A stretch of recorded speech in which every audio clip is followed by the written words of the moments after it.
Good morning, happy Wednesday, day before Thanksgiving. We got a seed truck out here. I believe he's got corn. We got a bunch of boxes of corn and maybe a few paper bags. So we get him unloaded first thing this morning.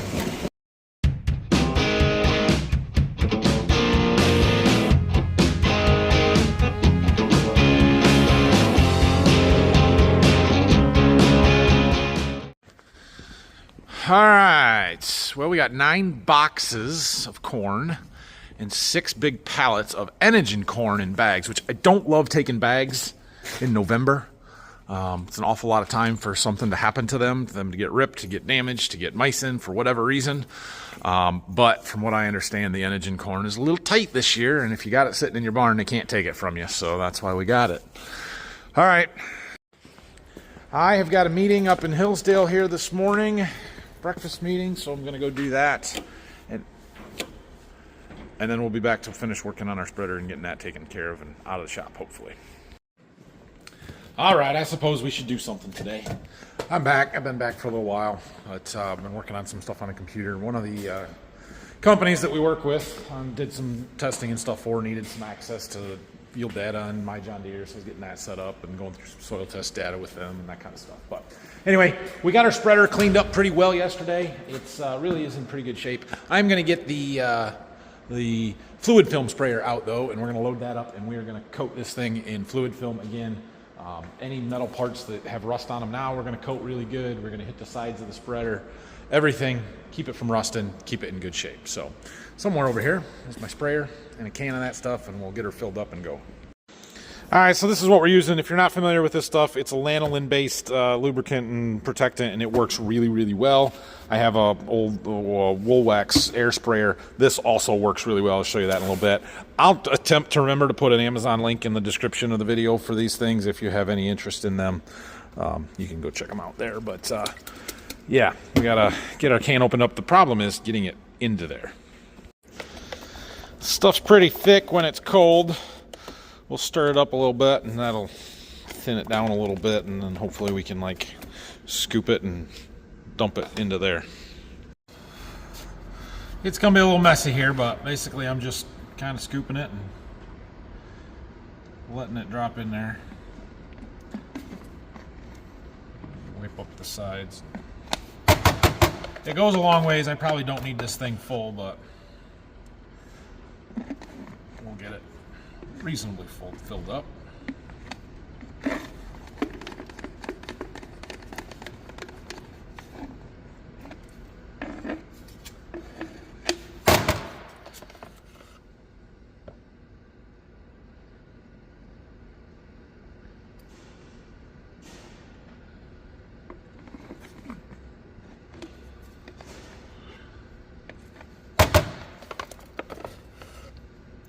I suppose if I had a funnel, which I probably do somewhere, it would work a little better, but it'd have to be a pretty big funnel. Oh, dang it. I got it on my hands.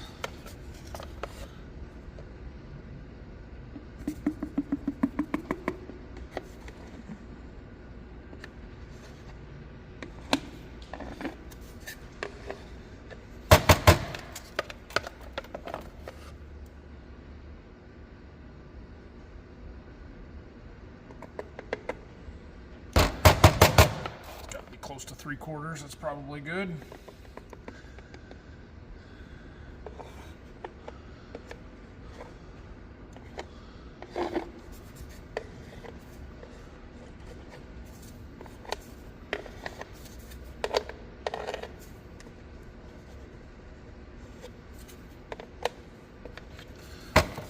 All right.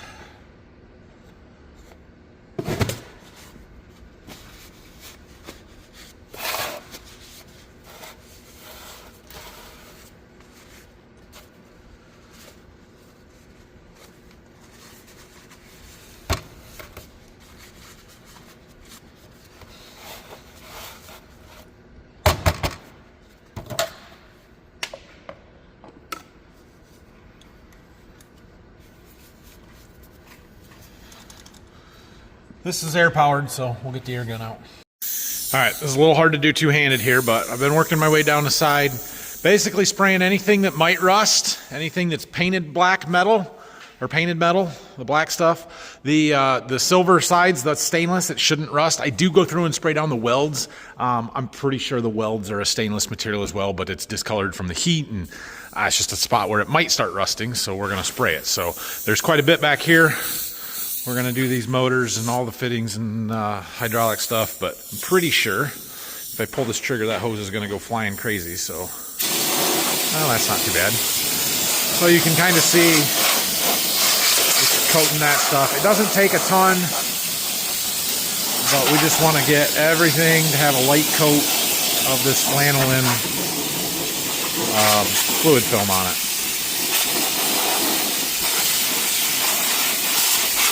It's a lot easier when you can use your second hands to kind of control where it's spraying.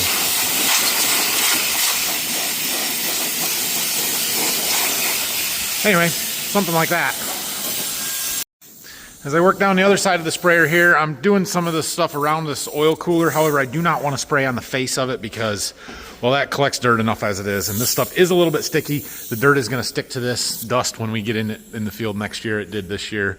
But a little bit of rain on it or a little bit of water will rinse it off, and then it's not too bad after that. And the benefits of protecting it for the, 10 months until we use it again outweigh the negative of dirt sticking to it when it's in the field, so it doesn't look so pretty. All right, I've pretty well got everything I wanted to do on here except for these chains. So these chains on the side are steel and they rust, and so I want to get somebody to sit in the tractor and hold the button to make it spin itself, kind of like the prime belt button. And I'm just going to sit here with the sprayer and spray all those links as it goes until it makes a full revolution, and then we'll do the other side. And hopefully that'll keep them from rusting as bad as it did last year. I did not do that last year, and clearly should have. All right, I got my brother-in-law, Scott, here. He's here for Thanksgiving. He's going to push the button for me, and we are going to spray. Looks like we should have done this when we were washing the belt, so we would clean it off better, but it's better than not doing it.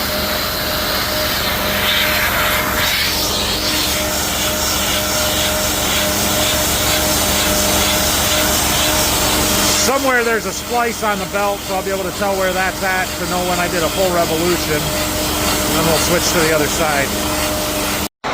All right, well, I came around and sprayed these front sprockets. I tried to spray all the little bolts or rivets there that hold the chain to the belt. I think we're good. Got a little dirt on our spinners. That's okay. All right, and the last thing we need to do is go through and grease it. So now we got everything protected, we're gonna go through and hit all these grease zerks. And then we're ready to go unhook it. I don't know if I'm gonna do that today because the wind's blowing about 30 miles an hour. Turns out there is quite a few. What's that? Yeah, cooling for the oil. It's got a self-contained oil reservoir.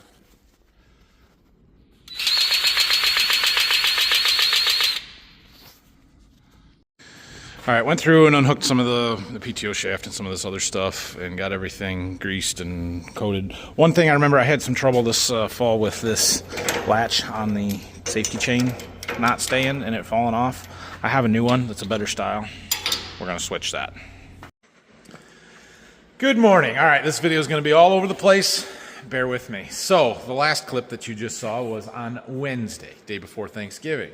Had some family come in and kind of just ended the day there, and we didn't do much else. There wasn't a whole lot to it. However, that night, we did start a little cooking project. I wanted to throw a little bit of it in here. Made a brisket for Thanksgiving. I know, it's not a turkey. Well, we did turkey as well. We always like to have something else and decided instead of ham, I was going to cook a brisket this year. So here's just a little bit of that. You can find the full video of the brisket and lots of other cooking videos, if that's your thing, over on our cooking channel, Baking Bakers, that my mom and I do together. I am this close to getting that channel monetized, so I would appreciate a few of you going over there, checking some of that stuff out, and helping me push that past the threshold before the first of the year. So check it out. Hello everybody, welcome back to Baking Bakers. It's been a while since I've been in one. We had a busy fall with harvest and haven't had a lot of chance, but we are back in the kitchen today. We got a big old chunk of meat. We're gonna cook this up. So this is a 10-pound brisket. We're gonna go ahead and trim all of this excess fat off on the flat side. We're going to trim a little bit more off on the point. Not a lot. They get this trimmed up pretty good. So we'll take a little bit off on the thin end here and a little of this thick stuff, which I think they call the decal, in there. And just trim it up a little bit before we get our seasoning on. I'm starting on the flat side of this because we want the point to be on the top, the fat cap side to be up when we put it on the pellet smoker. I just want to spin this around. I want the point end that's thicker and closer to the chimney because the heat gets a little more concentrated over there. So that's it. 250 degrees. Don't touch it. Well, okay, I lied. All right, we are going to touch it again. I'm going to go ahead and run our probe thermometer in so that we can monitor it without having to open it up. So, get this untangled here. Come on. Okay, this one I'm just going to lay on the rack right behind it. It's going to monitor our temperature inside the smoker. And will alert me if it gets too hot or too cold. And this other one, we're going to run through there. We're going to stick this kind of right in the middle of the thickest part. About like that. And get the other side plugged in. Okay, now we're going to close that.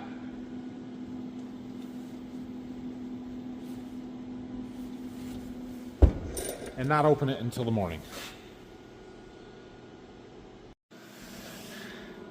So we've got our Tapiq thermometer set up here. So our internal on our brisket is 53 degrees. Chamber's at 223. I've set some alarms and limits on that. Basically, we want to let this go. When we get to, say, 175, 180 degrees, somewhere in there in the brisket, which should be in the morning, we're going to take that off, or we're going to wrap it in some butcher's paper, put a little more of that broth in there, and let it finish cooking wrapped up. But right now we're setting the bark, just letting it go, and let it ride at 250 degrees, which 250 degrees set here won't probably be 250 degrees at our probe thermometer there, 226. That's about right, exactly where we want it to be. All right, well, good morning again. It's been overnight. Our brisket has been on for about 12 hours now, 11 and a half hours. Our temperature probe is, well, she's up to over 200 degrees, so let's see what it looks like. Oh yeah, that's good. That's what we're hoping to see. It might be done. We might not need to, well, we're going to wrap it regardless, but we might need to take it off. So we're going to use our temperature probe here, and we want it to be very smooth with little to no resistance. That's pretty good. Yeah.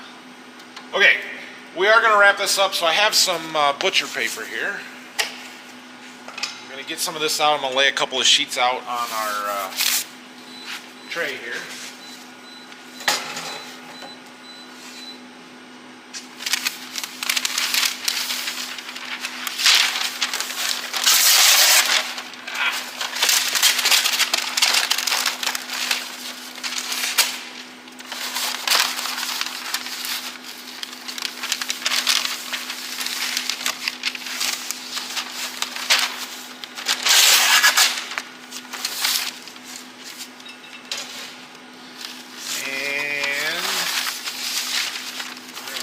Brisket on there.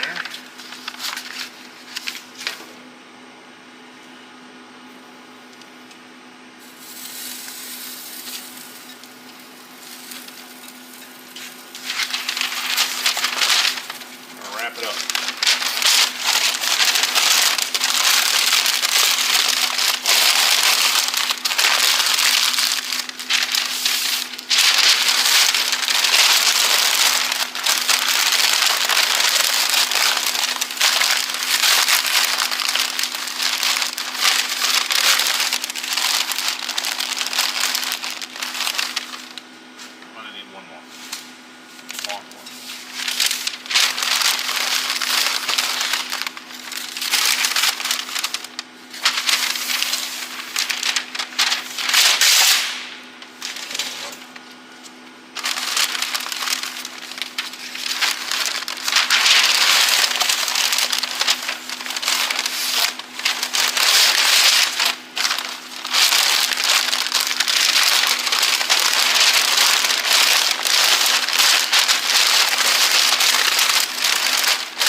just gonna leave that there for a little bit. I'm gonna get a cooler, we're gonna get some towels, and we're gonna take this off and throw it into a cooler and wrap it up and let it sit for a while, 5 or 6 hours, until we're ready to eat. Okay, it is almost time to eat here, and we're gonna get our brisket out and get it sliced up. I'm out here in the garage because, well, it's a big open workspace and it's quiet.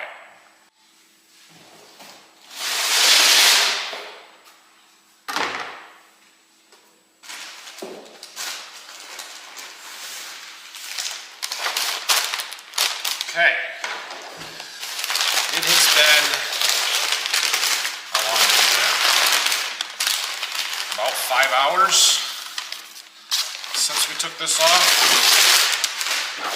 We're gonna make a mess here, I'm sure. That's okay.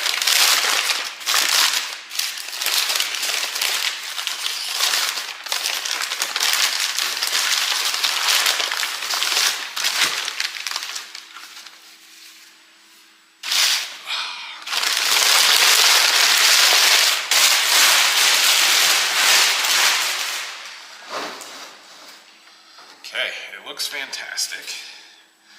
Let's see. We're gonna go ahead and just cut this in half here. Cuts super easy.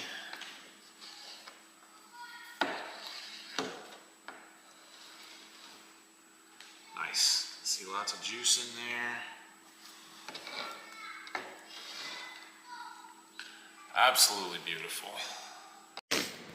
Now, today, we've got the spreader all done, ready to go get put away. So we're gonna go move some stuff around in the fertilizer barn. We're gonna stick this out there. I think Dad put some tractors and stuff in the other day just to get them out of the weather. And so we might have to move some stuff around. We're gonna take this out there and get it unhooked, and then see what else we can find to move around today. We might grab that field cultivator and stick it in there as well. So let's go see what we got out here. We got a little snow overnight, and it is cold. The ground is starting to get frozen. We probably could go disc today, honestly. I don't know. I'll talk to Dad, see if he thinks we should go or not. Yeah, so we got the big tractor and the loader tractor in here.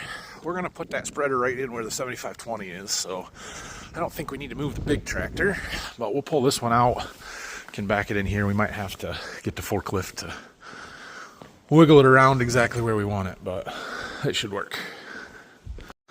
See if the 7520 will start this morning. I might put this one in the shop because I'm supposed to get a big snowstorm tomorrow. Oh, good deal. Need to switch buckets on it too. We've got the little bucket on it I used for loading fertilizer and for, you know, actually lifting stuff. We've got the big bucket sitting over there that we use for pushing snow, but it's too big for lifting stuff. Will break the loader frame and everything. I think that'll work. We got her clear in there. Might have to adjust with the forklift. I could come back a little bit, and really we could get over a little bit, but it's gonna be really hard to do with that tractor and behind that post. So I'm just gonna unhook it here, and like I said, we'll move it with the forklift if we need to. Okay, Dad had that 7520 in there, and all the mud fell off the tires when I pulled it out, so made my nice clean floor dirty, but what are you gonna do? All right, Dad thinks we should go and disc. So, I don't think we're gonna get the field cultivator right now. Worry about that. I'm gonna put this tractor in a barn somewhere. We're gonna switch the bucket on the 7520 and put that in the shop, and then go try and disc. Switching buckets here. Got the small one off. Can you see them side by side here? How much of a difference there is between those two? It's significant. Okay, I got that one hooked, or yeah, on there. I think that side is latched. I'm not sure the other side is. So, we need something hard to push against. You know, like a grain bin foundation.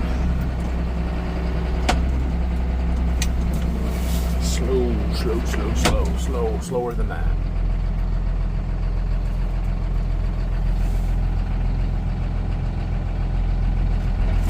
There it snapped.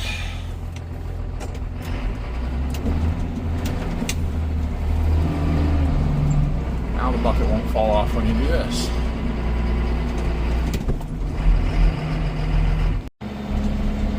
Well, I guess Dad's gonna run that, so okay. See if it'll go. So we had 4/10 of an inch of rain there Tuesday or whenever it was after we got rained out from the last day we were running the disc, and it's a little wet. However, now it's frozen, and frozen means dry. So I think we might be able to get it. Phil's putting our DEF tote in. Probably a good idea. The tote itself can freeze, but the pump is probably not a good idea to let it freeze. We probably should have done that already. All right. Well, it's ready for the snowstorm. We'll get the backhoe in here too so that these things are in the shop and they're warm and easy to do. Well, if Dad's going to run the disc, I guess I don't have to go and do that. We can try and get this field cultivator. So, part of the idea when we built this fertilizer storage shed here was that, well, it's going to sit for at least 8 months of the year. We can put some of our tillage equipment inside. That's an advantage because, well, we had been either parking stuff here, which clearly we still have a bunch of stuff parked here, or back down there, down the lane, where the field cultivators and stuff have gone. And if we can put them under a roof, we should probably just put them under a roof. So we've got room here to get that field cultivator in. We're going to go ahead and do that. We'll see if the 9R will start now, being cold.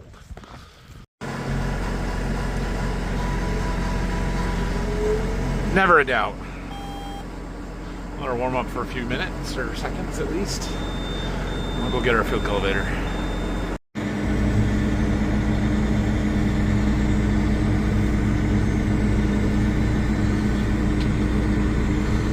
See how we do here. Should be able to back right up, throw a pin in, and then just lift the jack up and drive away with it. I don't know if it's going to be quite that simple though. Yeah, she's settled. I gotta go jack it up. Okay, I got it. Pull it up out of its holes. Try and get it to go all the way up to where we need to go without losing that bucket sitting on the tongue or the hoses falling off. We'll see.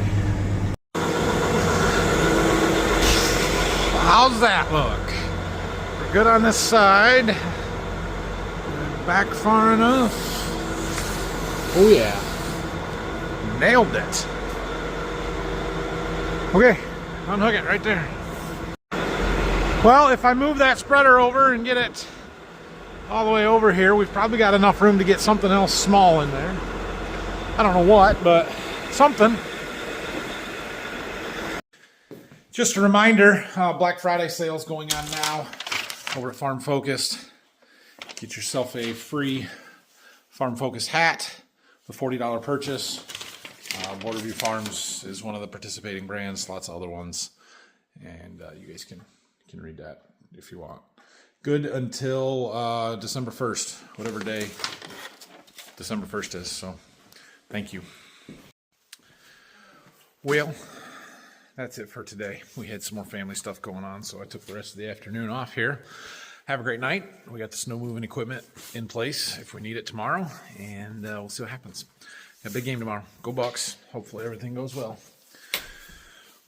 Or maybe Ryan Day gets fired tomorrow. Who knows? Anyway, have a great night, everybody. Thanks for watching this one. Go check out that stuff over on the Baking Bakers channel, and make sure you get your merch over there at Farm Focused. So don't forget to subscribe, like the video. See you guys later.